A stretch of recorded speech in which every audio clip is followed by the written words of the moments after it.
Alright guys, I'm finally coming out of the dark. It's literally dark right now. But I'm coming out of the dark and I'm going to make a truck related YouTube video. You just clicked on it, let's get into it.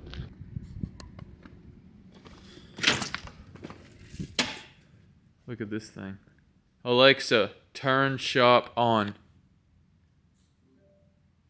Oh yeah. It still exists. We're going to talk about that in today's video. Alright, so this is the big limited, this used to be LGND supply giveaway truck. Customer of mine bought it, and we've been putting a Papis Garage 12-inch lift on it with FOA coilovers, 4-link front and rear. So we're going to go over in today's video a few of the reasons why it's took so long, and we're going to just do an update video on it. So just to go ahead and rewind almost 2 years ago, this is like before Papis Garage was really going to be a thing. We went ahead and got this lift in the works. It is literally one of the first Papis Garage lifts that they made. They're super popular and popping right now on Instagram for doing the big 6x6 builds. So anyway, this truck has like an 800 horsepower engine in it, 850, and it has an Allison transmission. And we had the full motor and the transmission built. And then we went ahead and ordered the Papis kit. Once it came in, it did take, we ordered it like a couple weeks before SEMA. It did end up taking like a month or so longer to come in than it was supposed to. I get it, it's completely custom. It's one of those things. After we got it in, we did take everything over to sandblast, have it all sandblasted. That took like another month. Then we had it all powder coated. That took another month or so. And then it's just been sitting here because I've been waiting on some random miscellaneous parts. And so we've got some random miscellaneous parts in now, and some of the parts that like Papis Garage made a new version of, we went ahead and got like the updated version of those parts. Then we had to take those to sandblast, then we had to take those to powder coat. So it's just been some trials and tribulations from this being one of the first kits. They made a lot of updates with their hardware. This is what I got the first time around, and then he actually ended up sending a complete hardware kit, and everything came in like labeled bags and such, so that was much nicer. Yeah, so we've got only a few parts left. We've got the front sway bar, and then we've got the rear sway bar links and the front sway bar links, and then some face plates. We have this lift, and it was powder coated Illusion Orange and Illusion Blueberry. The 4-link arms and the cradle are orange with blue face plates on this side. And then if we walk around to the other side, we'll go over these wheels here in a second as well.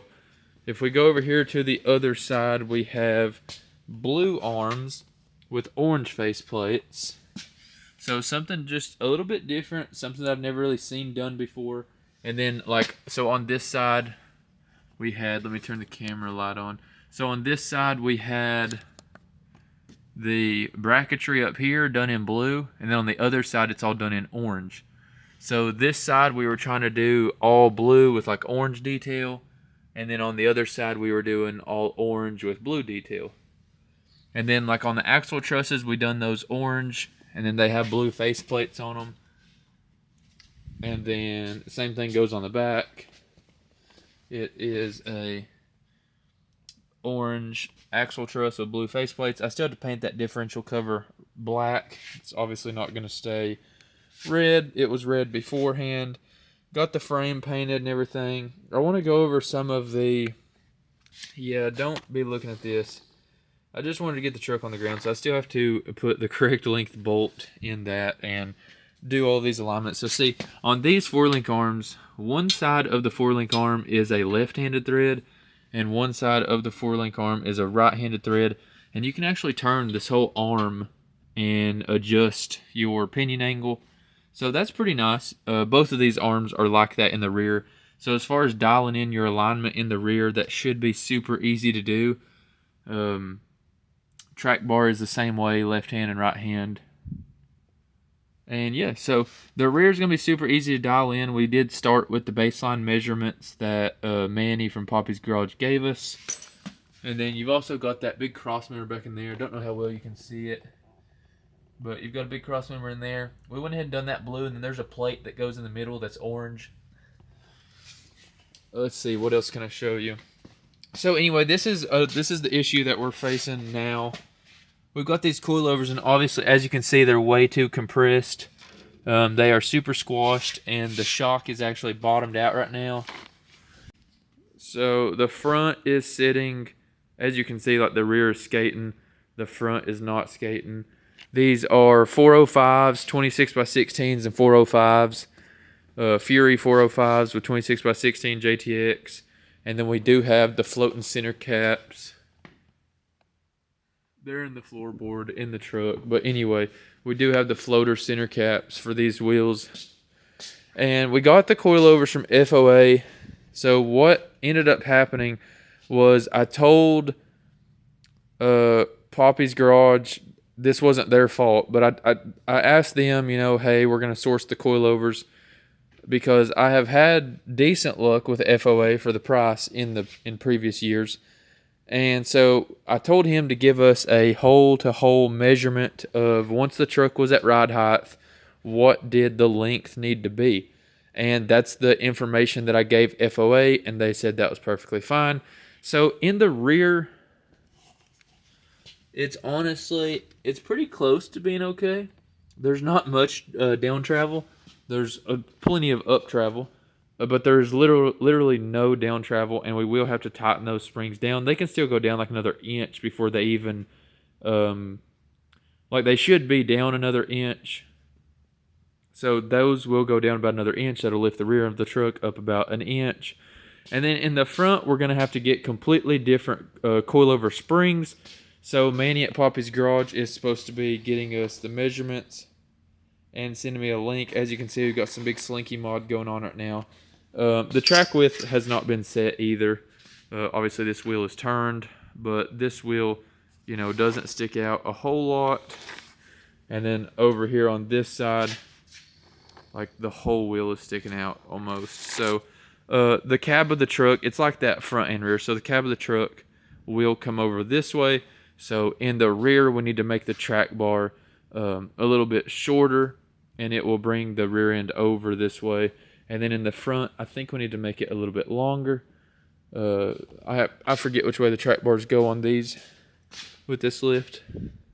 Yeah, so we'll have to make it a little bit longer up here in the front because the track bar goes to the frame that way. So anyway, I'm not going to adjust that yet. We've got to get the correct coilover springs installed first. So we are actually about to jack up this truck and put it back on jack stands again and pull these coilovers and switch these springs over as soon as Manny gets those measurements back to me. And then we should have an upcoming video within, I'm hoping within a month. I know it usually takes a week or two to get coilover springs in, and then we're not going to powder coat them, so we should be able to just put them straight on. And then that gives me like at least a week or two to get the alignment good and check over all the hardware, check over all the bolts, make sure everything's tight. You know, this has been quite the process of a lift kit to install. And I know there are many updates to the newer Papis stuff now, so I'm in no way, shape, or form degrading Papis Garage. But as far as like the axle trusses go, we had to cut a lot off of these axles to get these to fit.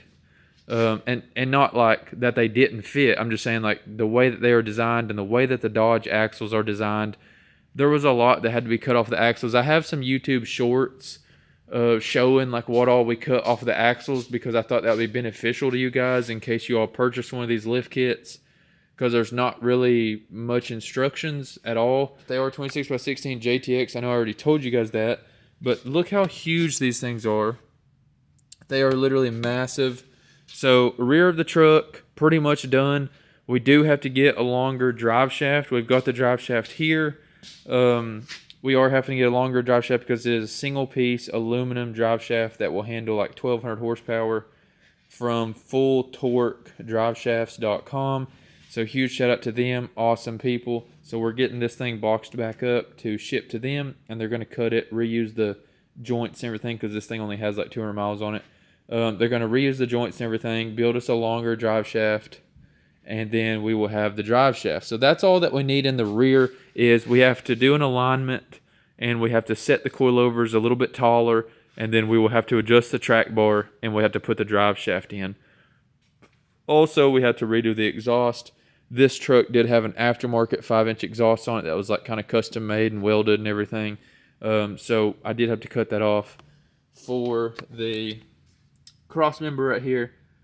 So that big cross member, the exhaust was hitting it. It's a 5-inch exhaust, so we did have to cut that exhaust. So we'll have to put a little turn down on it or something just for the time being, and then we'll take it to an exhaust shop and have it taken over. And I think the customer's wanting to do some duals, so it should have dual tips coming out the back, rolling a crazy amount of smoke. But yeah, guys, I know that there are some good and bad to say about Papis Garage, at least from my experience and everything that I see online.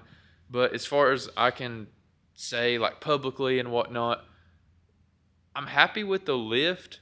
Obviously, it has taken longer than I would like for it to have taken, but it's only taken as long as it's taken because there are parts and pieces that he has updated and made better, and then I've had to wait on those parts and pieces, and then we have to get the hardware for those parts and pieces, then we have to get them sandblasted, powder coated. So it's been really time consuming, but I can really appreciate a company that whenever they update a product, they reach out and let you know that they've updated product and send you the updated product free of charge because you have like the first generation, or I don't know if I'm explaining that right, but I think you will get what I'm trying to say. Pretty much like it took a while to get everything powder coated and ready to go on, and by then he had came out with new parts and pieces that are updated and better and designed differently. So we tossed the old parts, got in some new parts. That took a little while. Then we got them sandblasted, powder coated. That took a little while. And it's just really turned into a really long process. And yes, we have had some fitment issues and whatnot along the way, but Manny has been there overall the whole time to answer my questions. I get that he has a lot of customers and a lot of people to talk to and a lot of builds going on. So it does take some time. You do need to have some patience, but the lift kit looks absolutely sick in my opinion. I think it looks really awesome. I hope that later down the road he does do like some custom arms, like kind of maybe have like 2 or 3 different versions to where you can choose like different arm looks, like the design of the arms. So you could do different arms. But I mean, once you get this lift, and I know that you probably won't want to do this, but once you got this lift, you could take the measurements from bolt hole to bolt hole and actually have new arms made, kind of like what some people do with the any level lifts. You could do that. So anyway, I just want to make an update video for you guys on this truck. I know that I've kind of went ghost mode and just been doing a lot of dirt bike riding content on the channel. I don't know if you all have seen any of that because it's a truck related video, so it's probably going to go back into the truck algorithm if my channel even still exists in the truck algorithm. But we are still here. We are still working on trucks. This one specifically for the last good while. But anyway, I'm hoping to do some mean rollers, some mean edits, and like a final reveal video with this thing washed up. It's got like a year of dust on it. So we should be able to get this thing washed up, get the wheels freshened up, get some tire shine on, get the floater spinning, and get this thing trucking down the highway, rolling an enormous amount of coal very soon. So with that being said, guys, that's going to be all for today's video. I want to kind of give you guys an update. And yeah, that's going to be all. Yeah, always remember, everybody starts tells nobody, and I will see you in the next one. Peace.